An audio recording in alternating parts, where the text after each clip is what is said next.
So about rhythmical shouting and how I was introduced it first. After I had stayed in the Zen monastery for some time, I wanted to move to Tokyo, where Terayama Roshi was living, because I wanted to study with him. But he couldn't take me to live at his home because his son was living there. His son had cancer and he died because of it, and Roshi just didn't have space for me.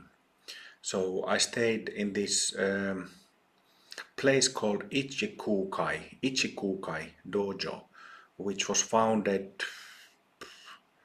about 100 years ago from now. So in the early 20th century. And in that training hall, in that dojo, they combine Zen Buddhist practice, Rinzai Zen specifically, as well as Shintoist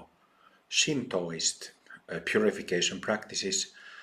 There are Shintoism is a native religion of Japan, and all the prayers are in Japanese. The so-called noritos are in Japanese, and they are chanted in very specific way, in this very high pitch, very high and intensive pitch, which was a really great experience, that too, to learn to chant that way. And then there are some deep breathing practices. There are in that dojo there's the a Zen training hall upstairs and Shinto training hall downstairs. So these practices are not done in the same space because it's a different view, different practices, different altars, right? And well, in my case, I was a bit of an exception when I went there, because usually I stayed there for maybe 2 months, lived there for 2 months, maybe two and a half, something like that. And usually they don't take students to live there without first joining a 3-day intensive called Shogaku Shugyo. Shogaku. It means, Shogaku literally means to learn for the first time. So they have this special 3-day initiation process, or initiation rite, can you say that in English? Which is like a really intensive 3-day training. And what happens in that training is that you chant some of little bit of those noritos, those prayers. You do a little bit of really deep breathing, but most of it, for 3 days, you shout syllables. And the syllables are to, ho, ka, mi, e, mi, ta, me. And this, it means, I've forgotten, it means something like toho, kami, emi, tame. It means something like a praising pure spirit, something jewel, something like that. Sorry, the Japanese language isn't fresh in my mind anymore. But it's kind of like omani peme hum, kind of like simple, beautiful meaning, basic meaning, essential meaning. Toho kami emitame in 8 syllables. And so these syllables are shouted in 3 different rhythms. So there's a slight rhythmic variation to it. And you do that from 6 in the morning until 10 in the evening.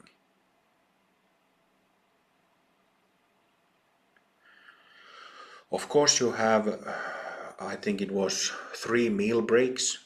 So breakfast break somewhere around 8 a.m., lunch break for an hour, and then dinner break in the evening.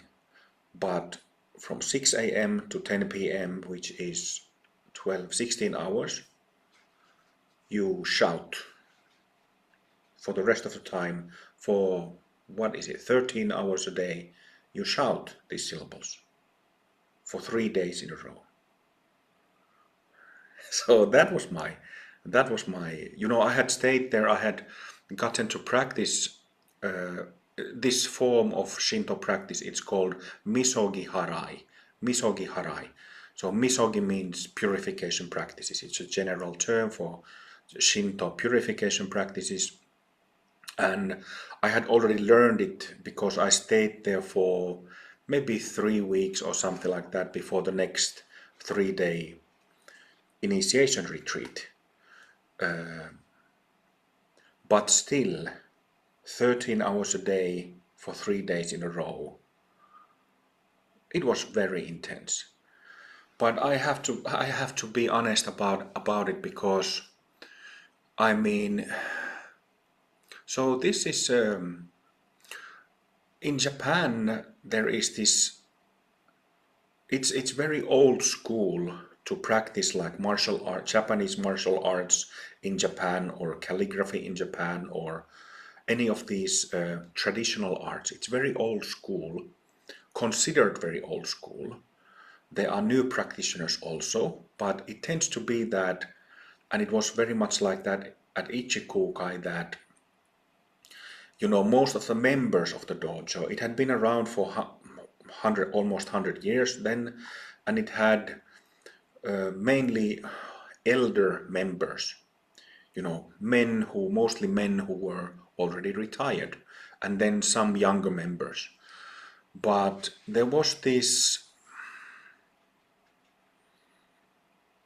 very macho atmosphere, very macho. And when I say macho, I don't mean in the good sense. There was this. They were really wonderful, like senior members in that dojo as well. But that kind of macho atmosphere turned into, I would say, slight sadism during that 3 day initiation rite. So when there were 6 or 7 of us new students doing that 3 day practice, these elder members would momentarily sit around us, like 4 or 5 guys sit around us, and as we were rhythmically shouting to, ho, ka, mi, e, they would slap on our backs, and sometimes with fists. And I never had a problem. I had already had the experience of being hit in the monastery where I was. And there they don't hit you with a fist, but with a wooden stick. It's called encouragement stick in Zen monasteries. And if you are there sleeping, as when there is meditation session going on, people are sitting zazen, and if you nod like this, you nod into sleep, then they will come and they will bow to you, and then you are to bow back, and then you bend forward a little bit and expose your this the soft thick muscle of the shoulder blade, so they can hit that muscle first on the other shoulder blade and then the other 4 times. And it's brilliant because when somebody does that, when a senior practitioner or a Zen master does it, it really shatters the sleepiness, and it can actually make you have a recognition of the basic state. And I really liked it. Sometimes I remember in Sogenji, as well as a few other monasteries where I went, there was when somebody who doesn't have inner equanimity starts hitting with that encouragement stick, you feel that this is not good kind of encouragement. So I remember in Sogenji monastery, there were some people who weren't that liked in the Sangha, some seniors, and when they were having their turns using the encouragement stick, you didn't want to get hit by them because it felt like shit. But it was a completely different story when Roshi used it. I mean, everybody, everybody asked it from Roshi, myself included, from Shodo Harada Roshi, that is. So I had gotten used to getting hit before I went to Ichikukai, but there the hitting was different. There was an element of, these senior members like teaching the young guys and girls, kind of putting them in line, showing their position. That kind of bad attitude was there. And I had seen this. The previous summer I had gone to a session, a 5-day retreat in a Zen monastery that was actually associated with Ichikukai. And there, when they used the encouragement stick, there was at one moment I witnessed there was lay people who came to the monastery for this summer retreat, and one of these us lay people there were a few foreigners and then Japanese lay people, and one of these lay people was a Japanese lady, and the evening sitting session there lasted for 4 hours, and during that 4-hour period, normally sitting sessions are alternated with brisk walking. So you walk in a long line, the whole Sangha walks in a long line around the different halls of the monastery for 15-20 minutes, and then you sit down again. But in that summer retreat, they had us sitting for 1.5 hours in a row, and we weren't able to move a muscle. So, when you go to a traditional Zen monastery of whatever tradition, when you sit down, you don't move, and you are not allowed to move. Meaning that you're not allowed to change posture and perhaps stretch in between. You're not allowed to do any of that. So you just sit. And there was this Japanese lady there during those 1.5 hour sittings who, she was in a lot of pain, physical pain. I was also in a lot of pain, but, I could deal with it. I could cope with it. Oh, I could, I think that the whole coping with pain, just tolerating pain, it's a complete waste of time. It's not useful. There are much more useful and beneficial ways to practice, and I had so much pain in my Zen sitting days because of this thing, but I don't, like you have heard me say so many times, that it is not helpful to. So if you have physical discomfort or pain, change posture, move a bit, and then sit down again, and then don't move. So don't be moving all the time. You heard me say this many times. But this lady, she couldn't sit still, so she was kind of moving a little bit because it was bloody painful, And the head monk who was sitting, this lady was sitting to my right on the other side of the meditation room, and the head monk was sitting in front of me on the same side of the room on the same sitting row. So this fucking head monk, he was himself nodding off to sleep like this because he didn't sleep, He didn't lie down at night. But then when he noticed that this lady was moving all the time, he jumped up, took the thickest of the encouragement sticks from the wall, ran in front of the lady, and made this quick bow, like this really disrespectful bow, the most disrespectful. It wasn't like, I'm going to help you a little bit with that. It was like this really arrogant kind of let's fucking fight kind of bow. And then he hit with that stick, and the first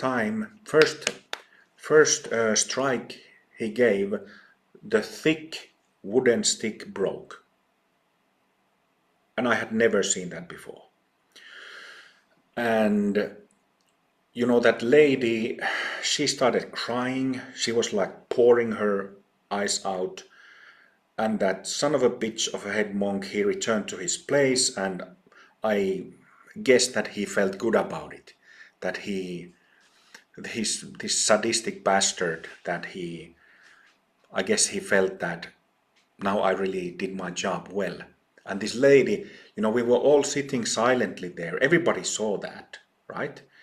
And she was just pouring her eyes out because it hurt so much when the guy hit him with this thick.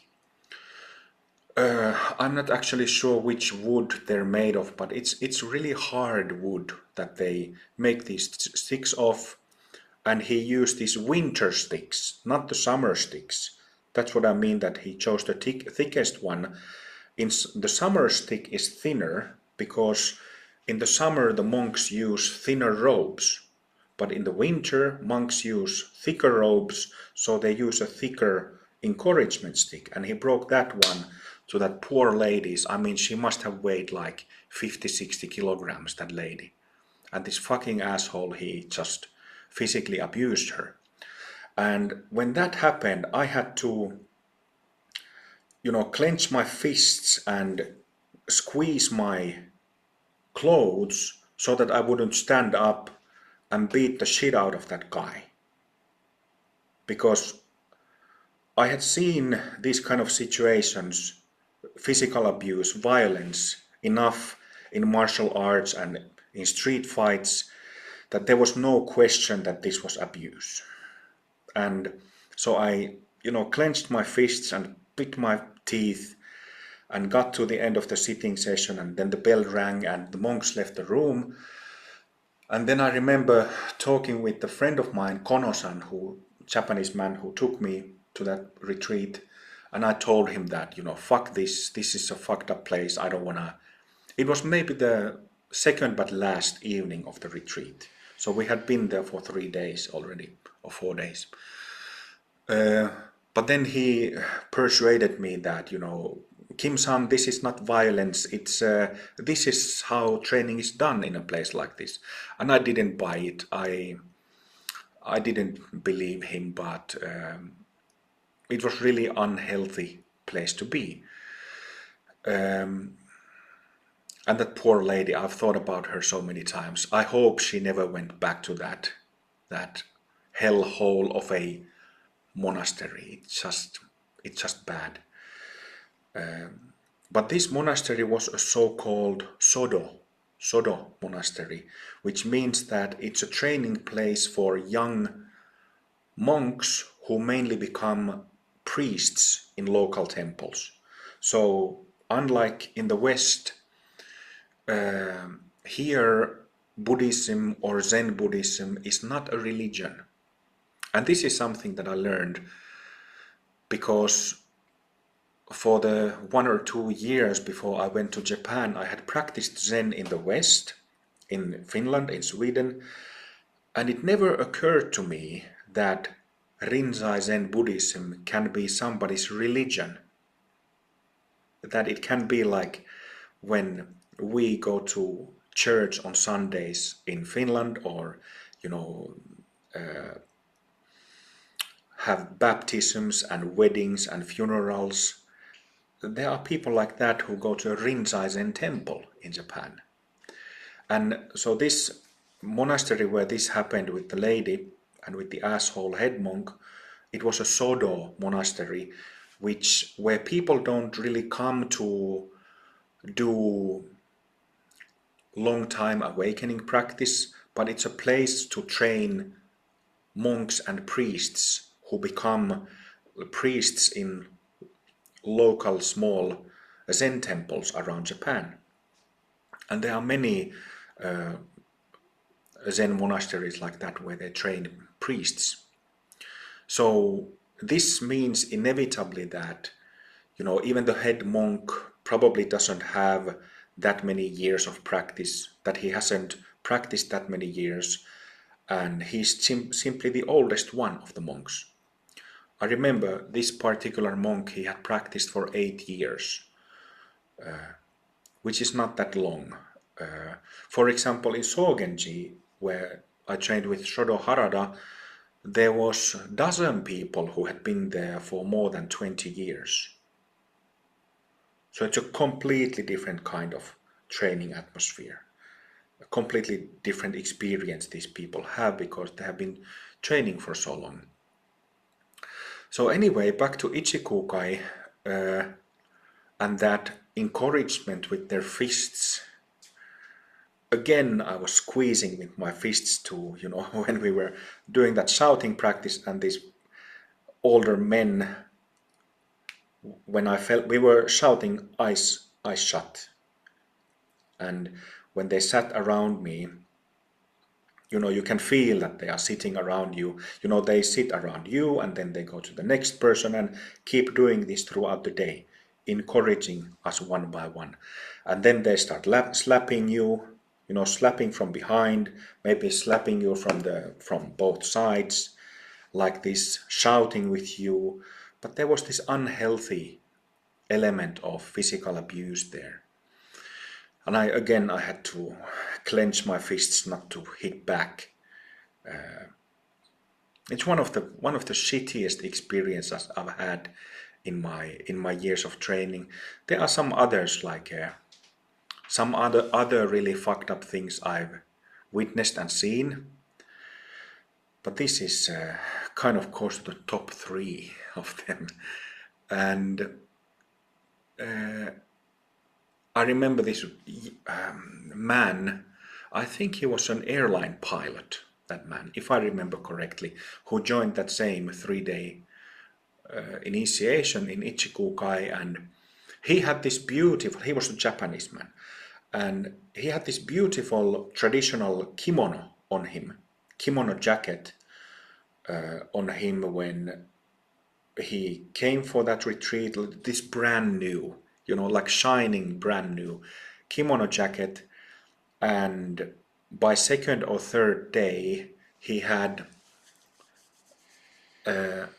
blood from his shoulders seeping through into that kimono jacket. So his shoulders were, they had been hitting him so hard that there was kind of like in the morning in nature you have dew on flowers and plants.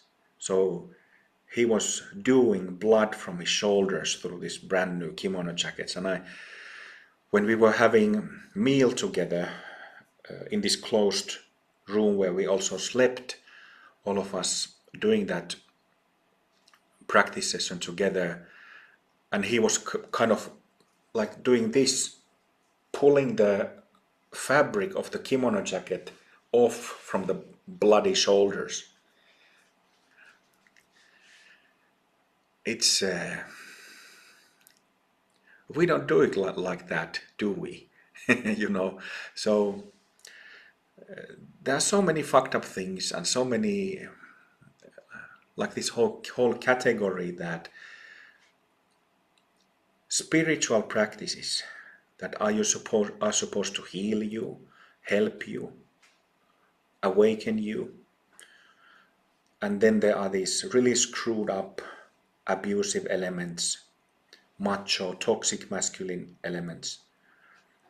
On top of course, I've been talking about years of bad pedagogics and, mistakes, poor instructions and all this. But I realized that I haven't talked much about this fucked up side, of my experiences. But yeah, it also exists, obviously. I didn't stay in that place, but that two and a half months, and it was a pity that like Terayama Rossi wanted to take me in as his home student, which I think he had never had any student stay with him at his home before. But he told me that, Kim-san, I'm really sorry that I can't take you. I would have taken you if I could, but he couldn't. And then I tried to find some other training place to stay, but I remember the feeling. It was like Japan is full of temples and all kinds of groups that have centers and so on, but it felt like it was like suddenly there was a wall around me. Suddenly there was a wall around me. And I remember having that last lunch.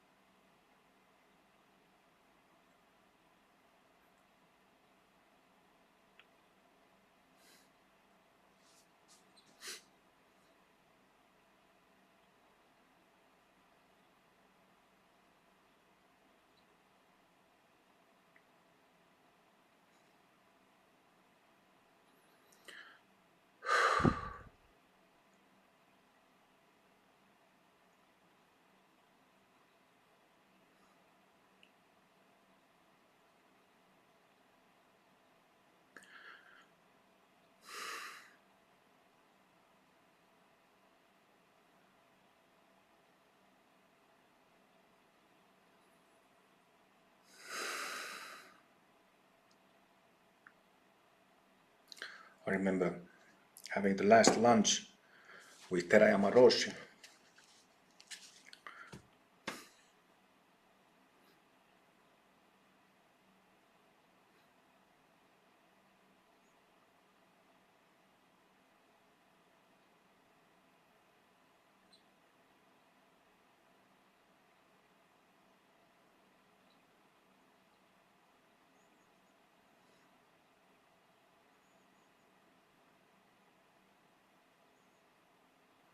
Which was the last time I saw him in person.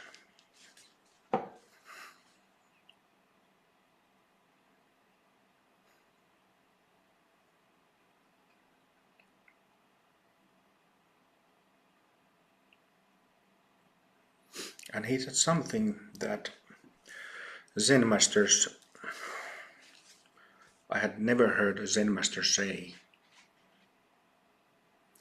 And he said that he made a prediction. He said that, he was really sorry that, I told him that I have to leave Japan because I can't find a place where to live and where to stay. I was running out of money too, although he gave me money sometimes. He knew that I didn't have that much money. And he told me that because I told him that, I would only want to train with you and stay with you. And he said that in the future you will study with many, many teachers. And I had never heard it, of course, happened, but I had never heard a Zen master to predict or say things like that about the future.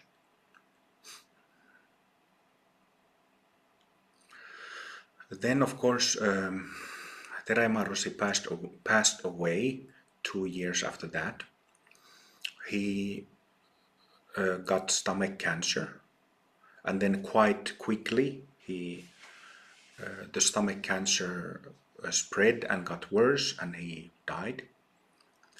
I was devastated. I was in Finland back then, and I was devastated of his passing. But then many years later, in 2015, when I was in my second marriage, and during that time, me and my ex-wife, we were working together, receiving many empowerments from Mahasiddhas and, figuring out this and that about deity practices and empowerments and techniques and all kinds of things. And then she told me one day that she had been meditating when these three figures came to her in meditation. These three I don't want to say spirits, but three people appeared in her meditation one day. And they had simply kind of come to meet her, but they didn't do anything. And she continued her meditation, and that's it. And then she mentioned to me that later that day that there had been three figures, these three characters who had appeared in her meditation. And I just said that, well, okay. Didn't think about it. Didn't make anything out of it. And then the next day, the same three figures came to her again.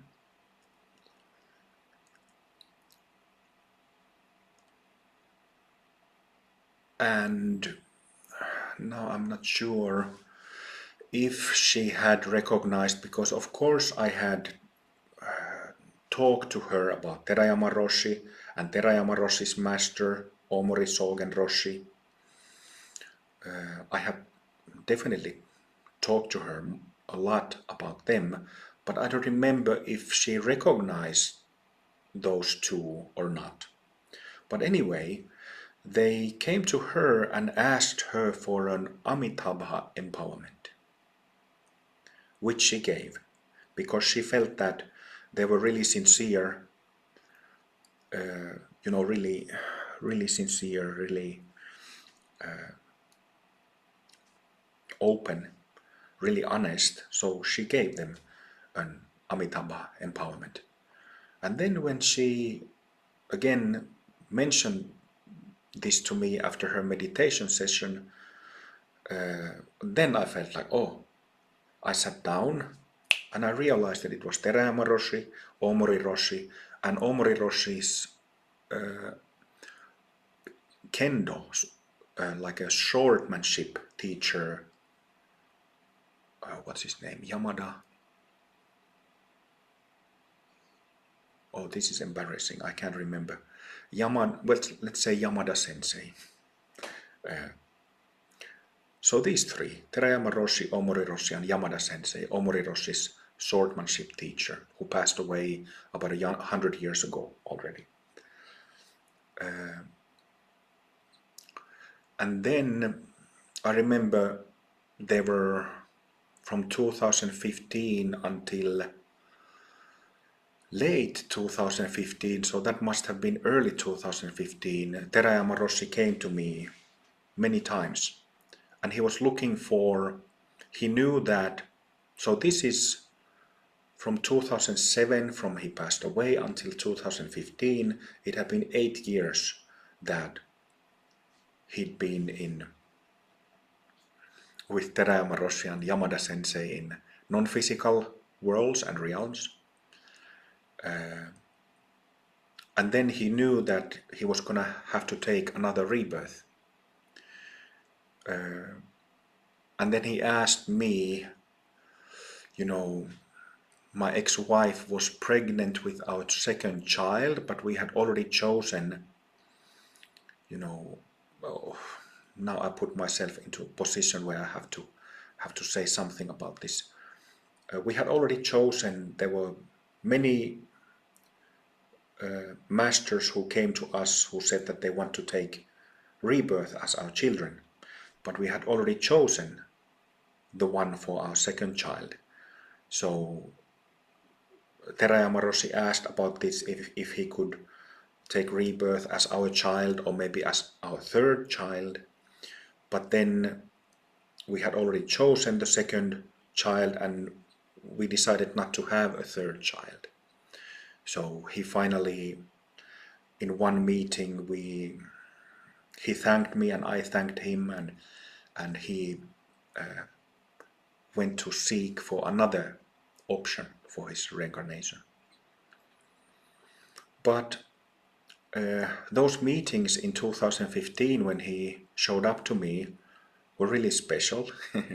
Was nice, like he was his old self, really casual. That was really special about him, that many times if you see these Japanese masters, not just teachers, but like highly revered masters of the traditional Japanese arts, they can often be quite stiff, quite formal.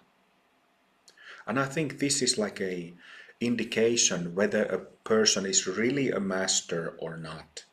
Because if they are true masters of any art, they are really relaxed. So really relaxed, informal, casual. So to me at least, it was very easy to connect with Roshi because of that.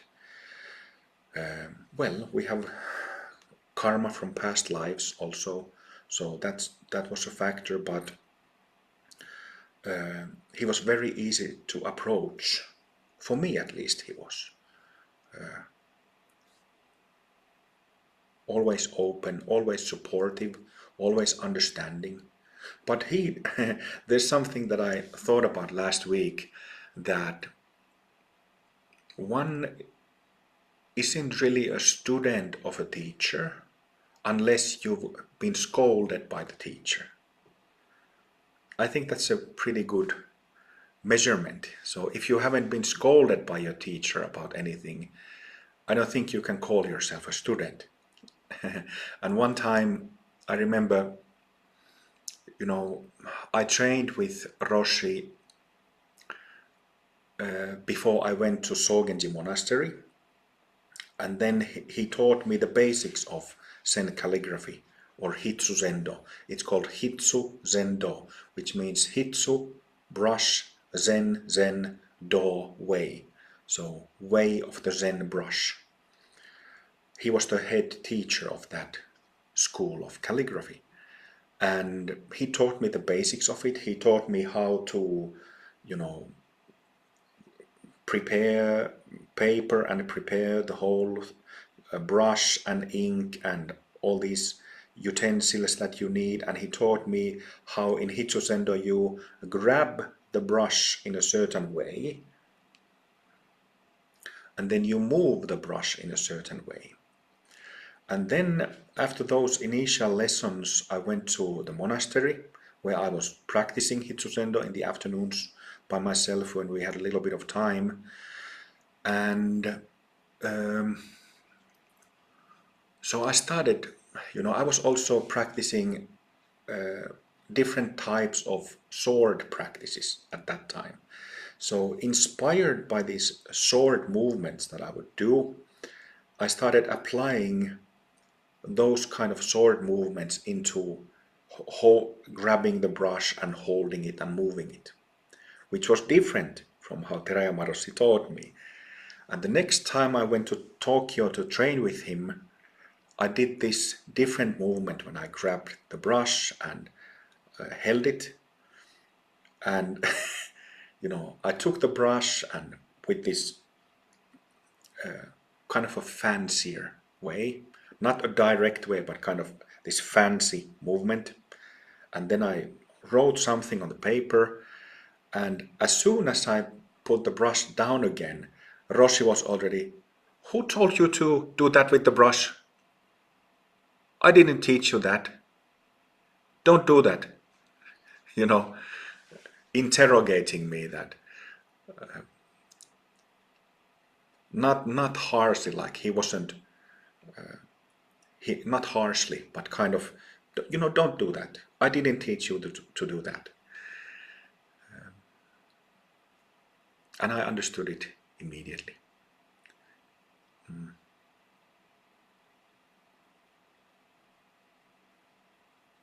He was really unique. I have often posted his home video where he practices calligraphy and physical movement, which was filmed when he was 65 years old. And during many years of studying meditation and movement as in internal martial arts and yoga, I have never seen anybody move like he did, with the energy that he had. I have never seen that.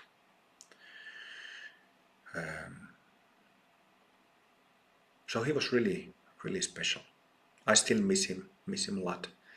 It's almost been 20 years he's been gone, but I don't think I'll ever stop missing him.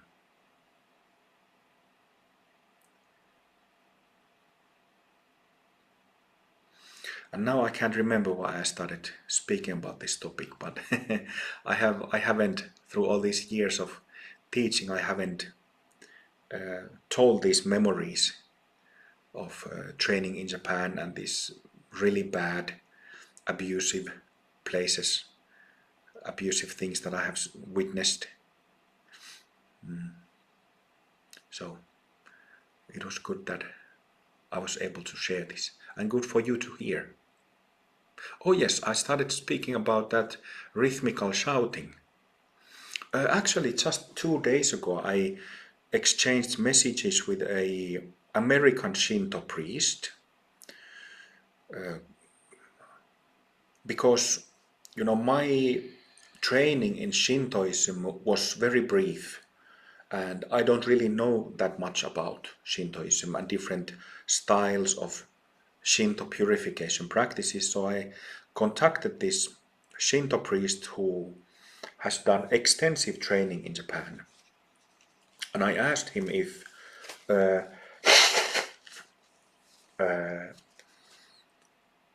rhythmical shouting is used in other training halls in Japan.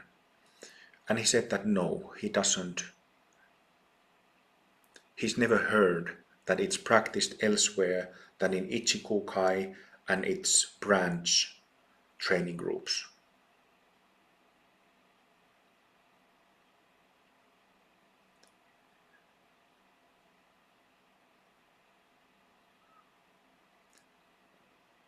So possibly what we do in Amrita Mandala is only practiced in Ichikukai Dojo, that there's only two places that at the moment in world history uses rhythmical shouting. Isn't that something? Some time ago, recently we had one Japanese member in the Sangha, Yuki-san. He, left. He wanted to do some other type of training, but I asked him to find out from somewhere. I read that they had done shouting practice in Japanese Pure Land Buddhism. Pure Land Buddhism is where they mainly practice Amitabha Buddha's mantra. Namu Amidabu, Namu Amidabu, Namu Amidabu, Namu Amidabutsu, which means Namo Amitabha Buddha. And somewhere I had read that they do this shouting practice in some branches of Japanese Pure Land Buddhism. So I asked Yuki-san to do some Googling and find out if they still do that. And he found that information for me. And, I can't remember the specific historics. I have them saved on my computer, but I might be remember completely wrong the year, but they had practiced that for many centuries in this one certain branch of Japanese Pure Land. But then, if I remember correctly, in 2002 or 2003, when the head abbot of the temple had died, his students, apparently he didn't appoint a successor, but his students had felt that they didn't have enough expertise and knowledge to be able to continue practicing and teaching Amitabha Buddha's mantra in shouting form, in dynamic form. So they stopped doing that in 2002 or 2003.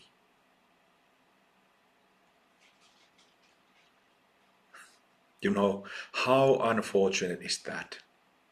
But having said that, Buddhism in Japan, just like Buddhism in any form in Japan, and just like Buddhism in Asia in general, has been in steep decline for a long time.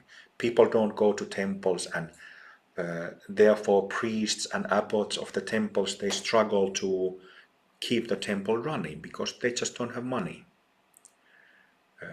But I thought it was pretty sad that they have done that practice for a number of centuries, and then they stopped doing it because they thought that they couldn't do it. I would love to move into that temple and revive it and keep it alive.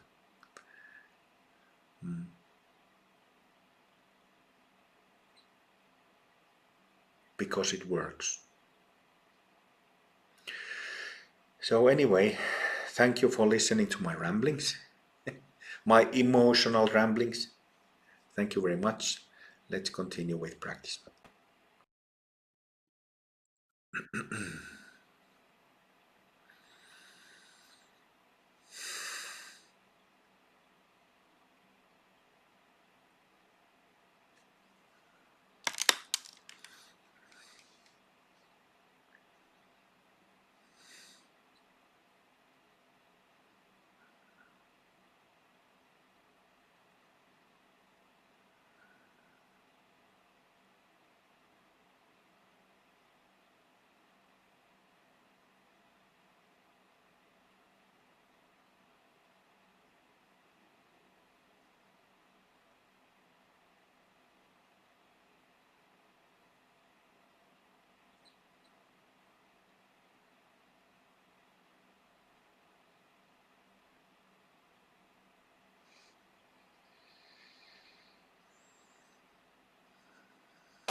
Relax.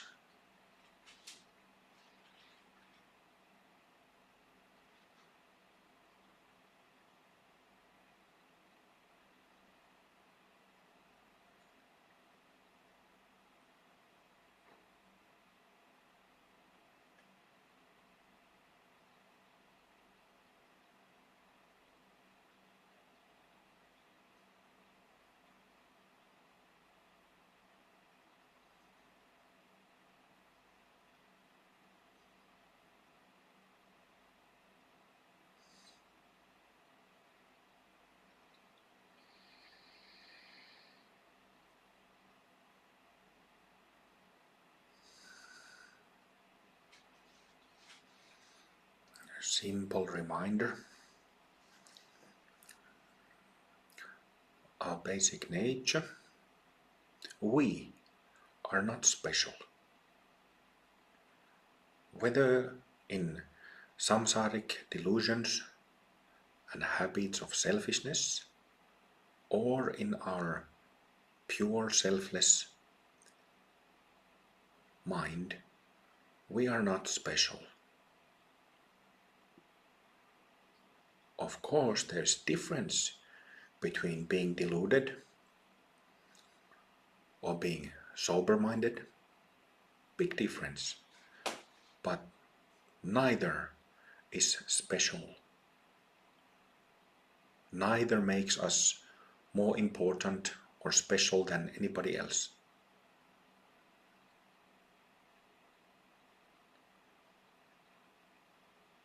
And therefore, it is pointless, futile, and how do you say, is it contraindicatory? It's not helpful to try to attain or reach something special.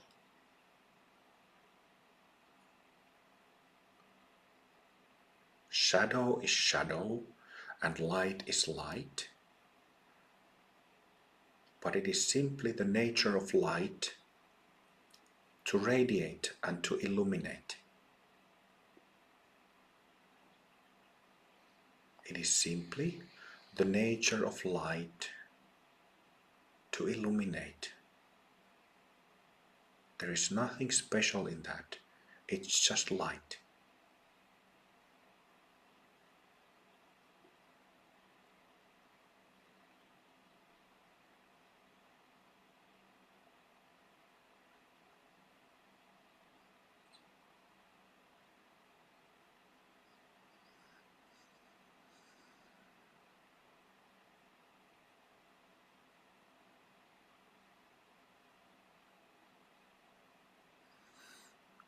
And all beings are the source of light. The natural light, energy gets knotted, entangled, is obstructed by delusion and selfishness. But despite of that, all beings are so like suns, stars, sources of light. Everything is, from human beings to animals to plant life, even to harmful beings, hurtful beings, and demons. Everyone is a source of light.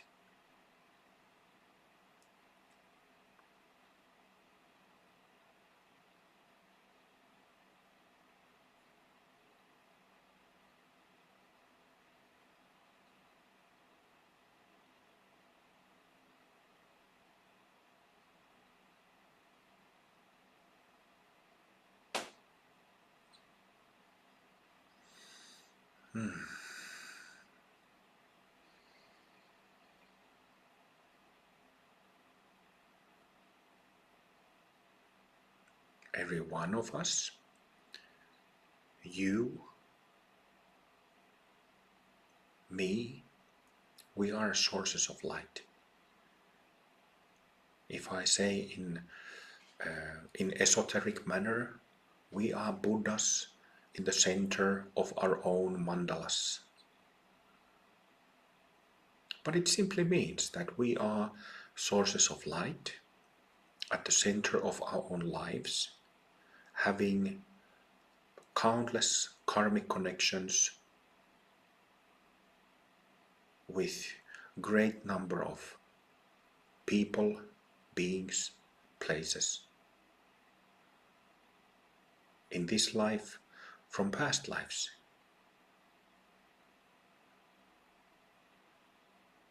And this whole interconnected web of karma between each one of us and everybody who we know, who we have met,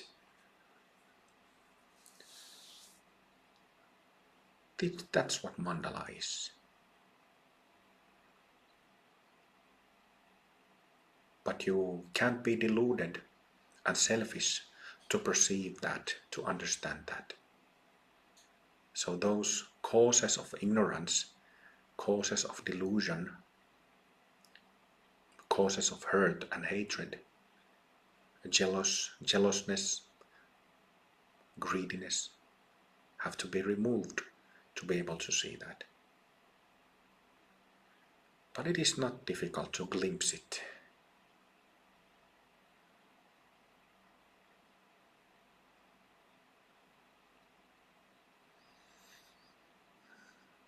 And something that is useful for us who are still practitioners, what is useful is to consider this glimpse into the deathless mandala, Amrita mandala, and compare that glimpse with our everyday mind, our perception of ourselves and others, our daily worries, troubles, our pettiness, annoyedness of little things, meaningless things. It's useful to compare the two.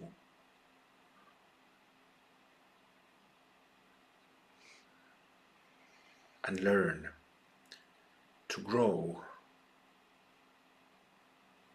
It would be a grave error of a practitioner to come to a conclusion and say that, get stuck with selfishness and small-minded views about this. Get stuck with those.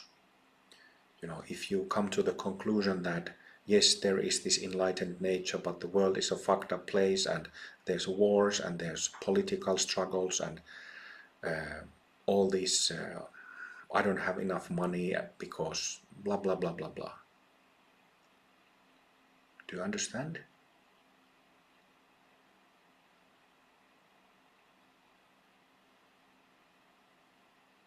Something that Dharma practice, cultivation of the natural state, does is that it puts our small-mindedness into context.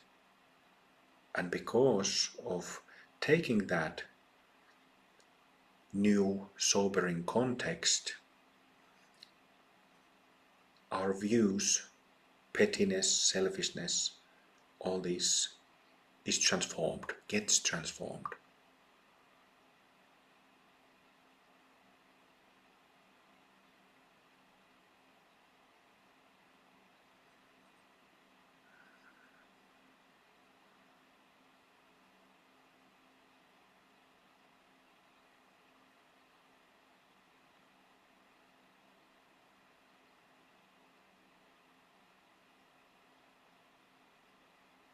But the principle of that is very simple, isn't it?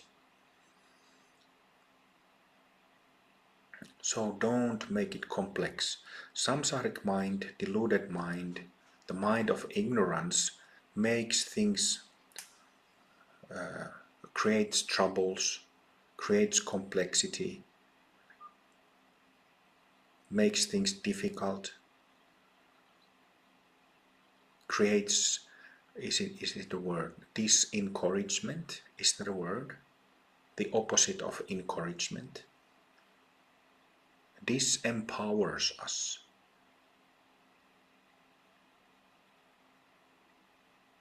Makes us small and dumb, short-sighted, narrow-minded. Makes us lock into a position, makes us get fixated about views and opinions, about the most stupid of things, getting opinionated, fixated about the most, what's the word, ludicrous, most silly, stupid things.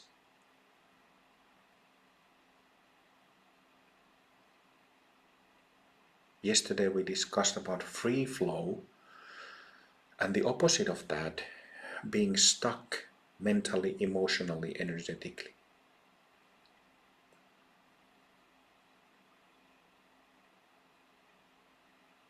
When we notice that our faces get red, the pulse gets higher, our tone of voice changes into this rigid, nagging, preaching tone. When that happens, we only lie to ourselves, claiming that, no, I'm still calm, I'm totally calm, peaceful. Face getting red, pulse getting higher, muscles getting contracted, stomach getting contracted. It's a certain sign that our energy has stopped free flowing, that we have landed on a fixed position, fixated position. Fixed, is it fixed or fixated? Well, you understand what I mean. Isn't it so?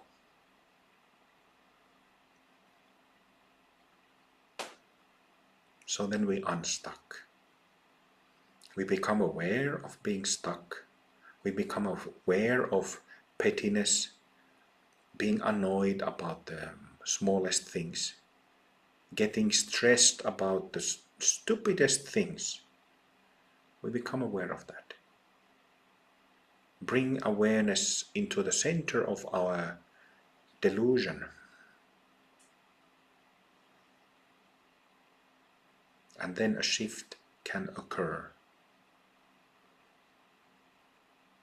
A growth can occur. Maturation can occur.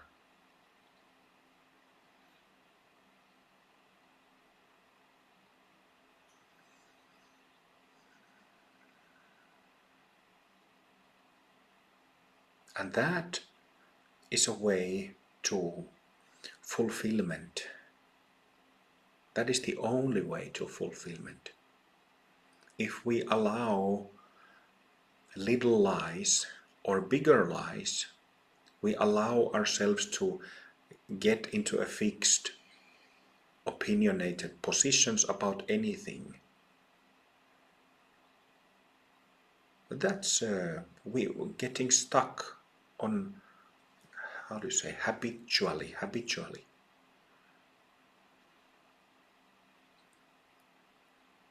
And if we really want to grow and mature, instead of remaining as a shadow, we want to understand ourselves as light that illuminates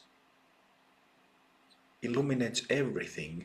Then we need to pay attention to everything that is going on in our minds from one moment to the next.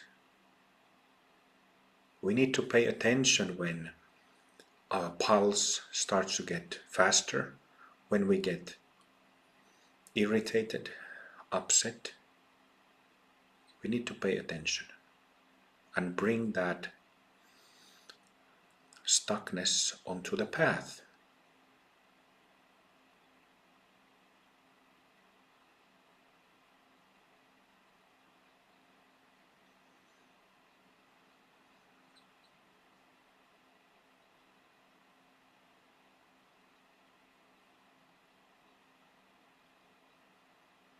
It's a wonderful, it's not complex teaching, is it? But it changes our lives. It changes everything. Changes the past. Changes the future. Changes what happens at the present moment. That's the silliest thing, is that kind of the most challenging thing about the yogic path, spiritual path, is to just stay present with whatever is going on in our minds. And whatever is going in our minds is always troubles and worries and stress about the past or about the future.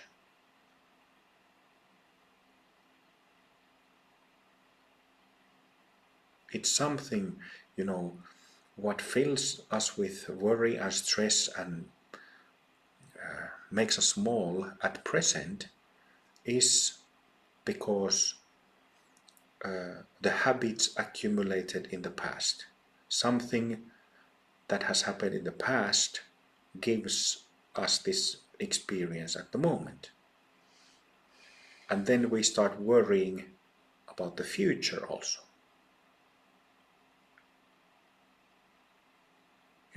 We want something to happen in the future, and we want to avoid other things from happening in the future. So we are at present, if we are in samsaric, deluded state of mind, we are troubled by the past and future. But when we return the mind to the present,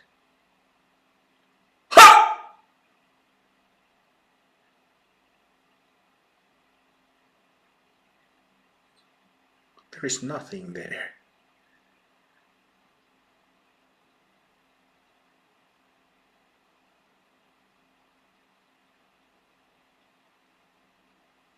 when we drop, cut through that endless brooding of things, we realize that this self-belief, belief in an individually existing self, individually existing self-entity, is delusion. Delusion means that we believe something to be real, something to be real when in fact it is not.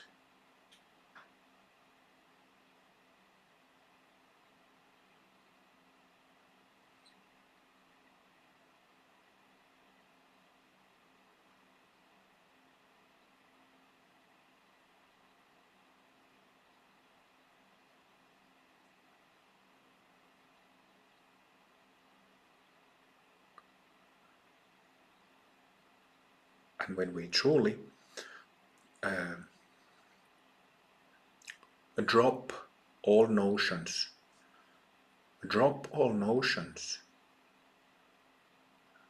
then we can discover that our mind doesn't have a self-entity that would stay. That the self-entity just comes and goes, comes and goes, comes and goes, but it doesn't stay. It is not a stable, how do you say, stable denominator, stable factor. If it comes and goes, if it cannot be our true nature, because true nature is the same always.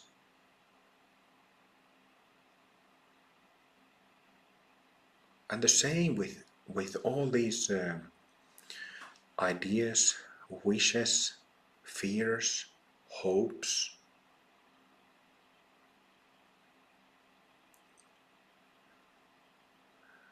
Our delusion and our selfishness takes so many different kinds of forms,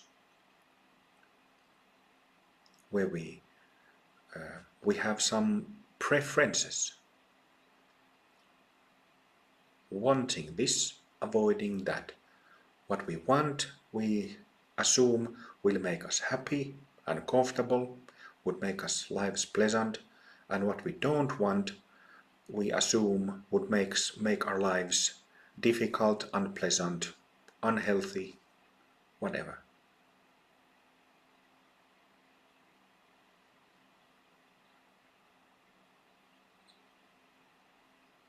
We assume based on what?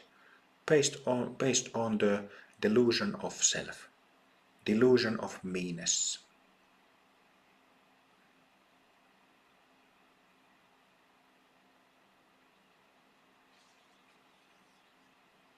It's like a endless, kind of like a snake chasing its own tail in a shadow.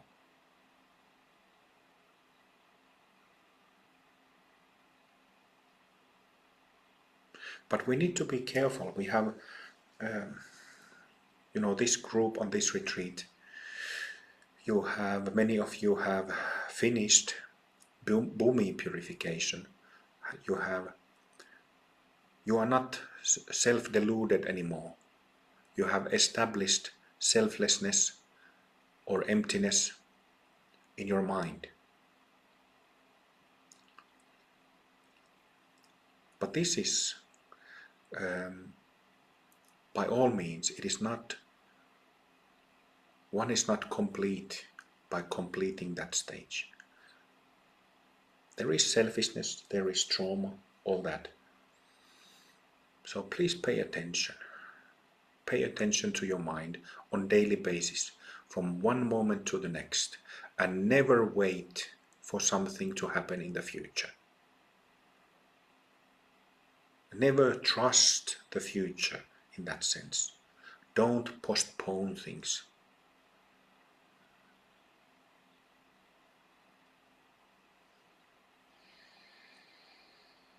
Who wants to postpone? Why?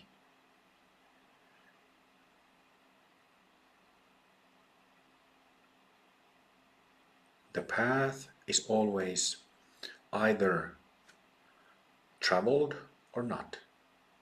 From moment to moment life, today, tomorrow, first thing in the morning, checking how is my energy, how is my mind.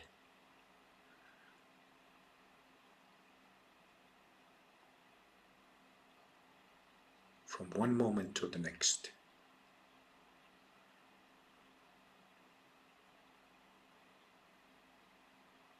And every moment, with every movement in the mind, it gives us an opportunity to walk the path, follow the path, to practice.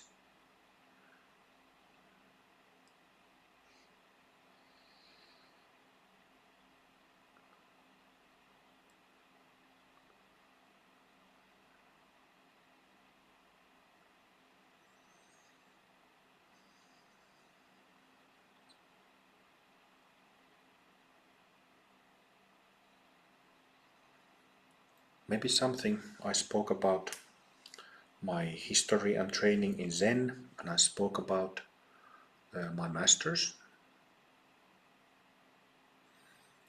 This is useful, this little advice.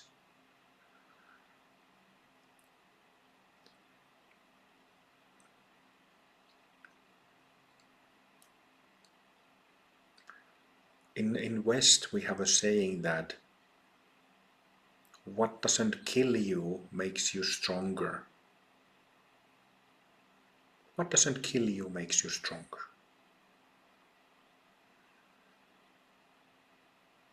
And this spirit is very much part of the spirit of Zen. Maybe you could say that the spirit of Dharma in general. What doesn't kill you makes you stronger. But it only makes you stronger if you get to the point that you get scared that, oh, this is too hard and too much for me. I can't do this because it's too hard, too heavy, too much of a struggle. If you keep avoiding meeting your own darkness, meeting your own demons, then you're never gonna get stronger. You're never gonna really grow.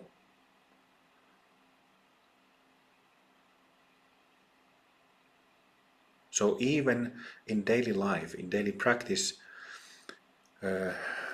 if and when you get tired, yes, if you are truly tired, then take a rest. But if you have a habit, I will watch Netflix, I will sleep, I will eat a bowl of ice cream, I will do something, what's that word? Something hedonistic, something, enjoy pleasures instead of doing practices. This is just laziness and not understanding how it all works. Push yourself to the limits, and when you find your limits, respect the limits. But sometimes you also have to push farther than where your limits are. What doesn't kill you makes you stronger. But only if you get to the point when you come face to face with that fear. Oh, this might kill me. But with Dharma practice, we need to understand that we are working with our energy. We are working with fears, facing fears, going through fears. Never killed anybody. Killed delusions. Killed forms of selfishness, yes, but it never kills you. That's how you become stronger. That's how we become wise. It never happens with lazy ass practice. Never. So whatever type of practice, Amrita Mandala, we have a very relaxed type of practice, you could say. Very informal too. But having said that, if you do it in a lazy fashion, too loose, too casually, there will not be real growth. You will never truly get to know yourself.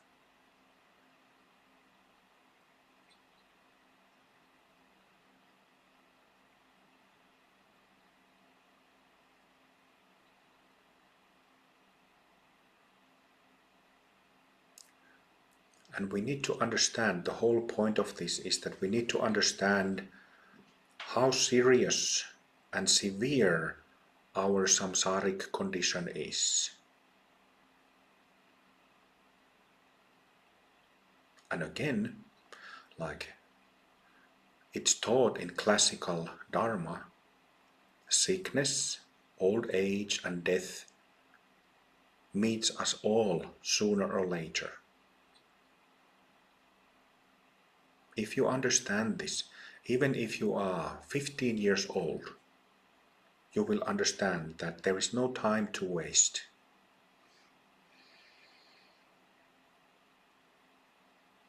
And this is not me or the patriarchs and matriarchs putting a pressure on anybody. It's an internal understanding. Next year I might contract a disease that kills me in 2 years. Next year I might be 78 years old, and what if I die when I'm 79? It's simply a matter of priorities.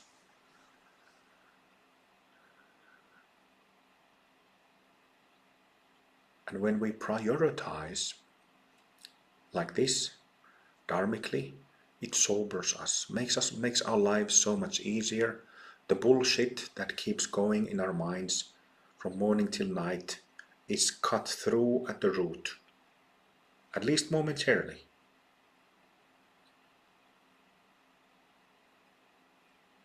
But even momentarily, like I always say, this is Karab Dorj's point, that his classical teaching is small moments of recognition many times.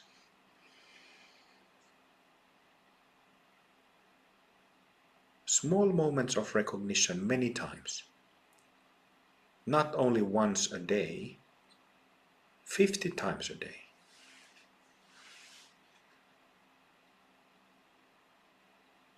Throughout the day. Why? Because when does samsaric delusion give us a break? It never gives us a break unless we interrupt it. Never.